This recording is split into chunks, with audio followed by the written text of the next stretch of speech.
અને જો શ્રોતામાં ત્રણ પ્રકારની વસ્તુ હોવી જોઈએ, ત્રણ પ્રકારની જિજ્ઞાસા હોવી જોઈએ. પહેલું કે કંઈક જાણવાની જિજ્ઞાસા હોય તો કથામાં રસ પડે.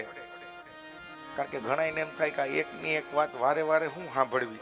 હા, પણ પુરાતનમ ઇતિ નવમ ઇતિ પુરાણમ, જે જૂનું છે છતાં આજના જમાનાને ઉપયોગી છે એને જ પુરાણ કહેવાય. અને ખોટો સમય શું બરબાદ કરવો. કારણ કે જો આપણે ઘણા કામ રોજિંદા કરતા હોય તો ત્યાં સમય બરબાદ નથી થતો. આ બહેનોને પૂછો કે અઠવાડિયામાં એક વખત હંજવારી કાઢ લ્યો તો ન હાલે? હાલે? એમ આ ભાગવતની કથા મુહુરહો વારે વારે શ્રવણ કરવી જોઈએ. અને બીજું, શ્રોતામાં શ્રદ્ધા હોવી જોઈએ.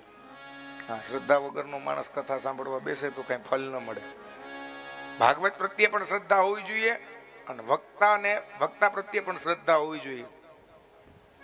વક્તા જે હોય ને એને વ્યાસ અને સુખદેવજી સમાન સ્વરૂપ વાળા માનવાની શ્રદ્ધા હોવી જોઈએ. ત્રીજું, કથા પ્રત્યે પ્રેમ હોવો જોઈએ. આપણો એકનો એક દીકરો અમેરિકામાં ભણવા ગયો હોય, ત્યાં નોકરીએ લાગ્યો હોય અને એનો મિત્ર આપણે ઘેરે આવે તો આપણે કેમ આખી રાત એની વાતો કરતા થાકીએ નહીં, એમ આ કથા શ્રવણ કરતા કરતા થાકીએ નહીં, એવો પ્રેમ હોવો જોઈએ.